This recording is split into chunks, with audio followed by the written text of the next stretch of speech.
jugs and containers are obviously down to personal choice, but for me, flowers arranged in a jug is just wonderful. I think there's something so nice, and it can be formal, it can be sculptural, it can be flowy and traily, whatever you want it to be.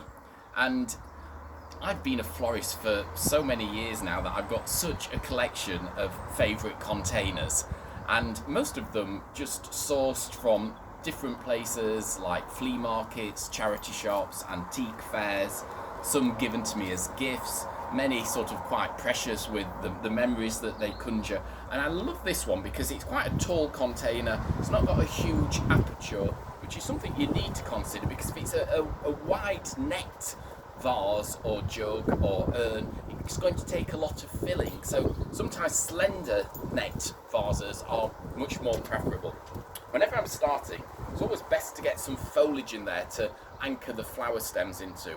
I'm going to use a little bit of the climbing hydrangea petiolaris here, and this is quite a useful filler foliage. And one thing I always do with its woody stem is just scrape away some of that outer bark there, the brown bark, and just slice down there, revealing the green inner core of that stem structure, and that will give it the capacity to take up a lot more moisture. So just placing that in there, which is going to act as a lock and anchor to hold some of the material that I want to place into this design. And another brilliant foliage, a rosette shaped foliage, is the Choisia tenata Sundance, with that buttercup golden yellow foliage on there, which starts off lime green in the garden and it matures to a very warm golden glow. And some people are a bit dismissive about it because they say that the fragrance is not too attractive. I think it's got quite a citrusy smell. We all read fragrance and smells differently, don't we? But I don't mind it. I find it a nice thing to pick and to use. But you could use Pieris as an alternative, that's got that same form there. You could use some tree ivy, some hebes, some box, some bay, whatever you've got in the garden there, just to create a little canopy, a clumpy area of foliage to feed those taller stems through. And taller stems, well, let's celebrate a flower that is looking amazing in the garden at the moment. And it's this little chap, which is the Jerusalem sage, or the Phlomis. And Phlomis russellianus here is one of the herbaceous plants which will grow in dry, arid soils, great for that sort of Mediterranean style of planting. And it's got square stems which make it architecturally quite an interesting feature within the garden. And I tend to take away some of these leaves because I do find in a flower arrangement the leaves can become a bit distracting, and also these very furry, big floppy leaves don't really condition terribly well. They don't, when you bring them indoors, they don't tend to hold, and they'll wither and they'll dry up quite quickly. So you may as well just nip them away. And I think by defoliating them, taking that foliage away, we just strengthen the outline there, the shape of the flowers. So a few stems of that just placed into there. Now some people are scornful about good old Phlomis, and they say that it spreads and it seeds around the garden a little bit too much.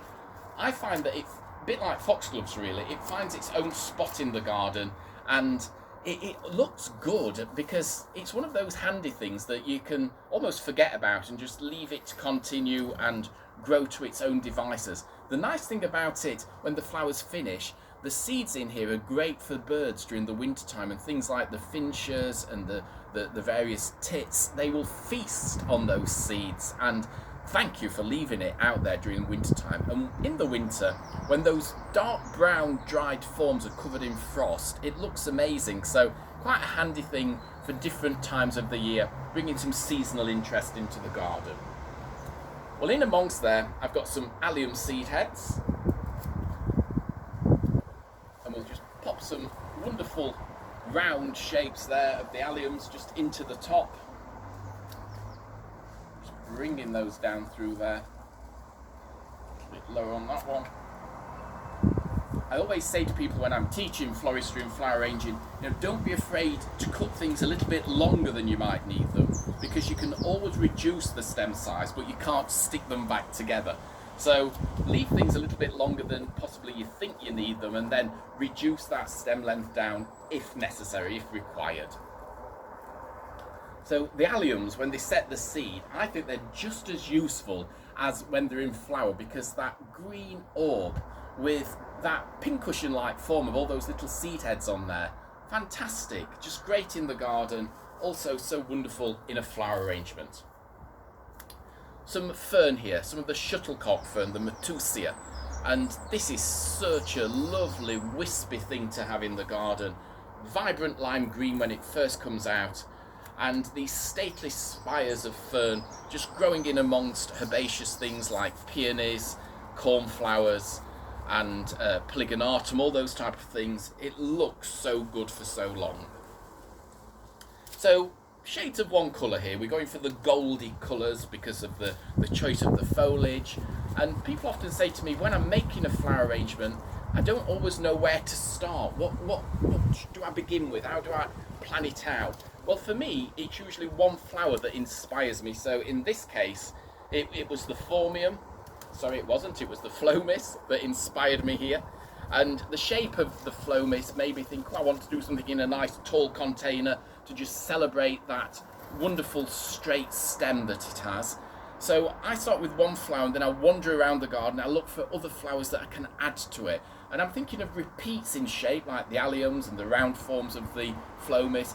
Contrast, something ladder-like, like the ferns, to give some variation in there. So have a wander around the garden, see what you've got to work with. The little yellow star-shaped flower that I've just popped into there is the good old Hypericum. And then I'm going to pop some oats into here. A few stems of oats which have got this wonderful wispy feel about them. You might have other garden grasses that you could work with. I've just got the giant golden oat grass coming out in the garden, which is the Stipa gigantea. Still a little bit too young to pick yet because it needs to mature before we can gather it.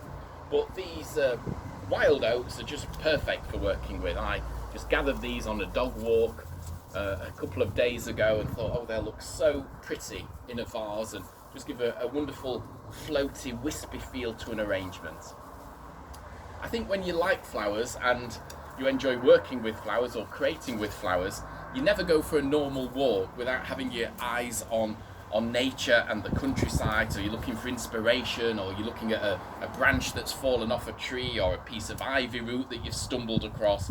And of course it becomes addictive. You think, oh, that is just so nice, I can't leave that. I'm going to take it home, do something creative with it. Very similar to Phlomis is the Candelabra primula. And these little chaps always remind me of one of my favourite gardens, which is the gorgeous northern garden of the RHS, which is RHS Harlow Carr, just over in Harrogate. And normally during June, I'm very lucky to be part of the Harlow Carr flower show and usually create a floral installation at the show there. And during the time of the show, the primulas are abundant, and many of them, which are the Harlow Carr hybrids, the Candelabra primula Harlow Carr hybrids, are just surrounding the streamside planting, and it creates this effect of colours. And I'm using the oranges and the peaches and the terracotta ones here, but also at Harlow Carr there's pinks and mauves and lilacs and whites, and they grow as an effusion of colour, and it looks like a Monet painting, a watercolour painting has been created. So if you do get a chance to go and visit, if you're certainly in that area, you are guaranteed to be given a horticultural delight. So here, just adding some hosta leaves just at the neck of the vase, just to finish off with. And for this design, it's a more stately, more sculptural arrangement, using not many stems of flowers. We've just got about 10 stems of flowers accentuated with foliage, just to create that more sculptural look in that rather decorative tall vase there. So letting the giants of the garden have their moment, and contrasting and complementing by echoing flower shapes and contrasting with foliage. So hope you feel inspired possibly to get a nice tall narrow-necked container, be it vase or a jug, gather something sculptural and stately from the garden and bring a little bit of the outside inside to brighten up your day. Here's the arrangement for you to enjoy.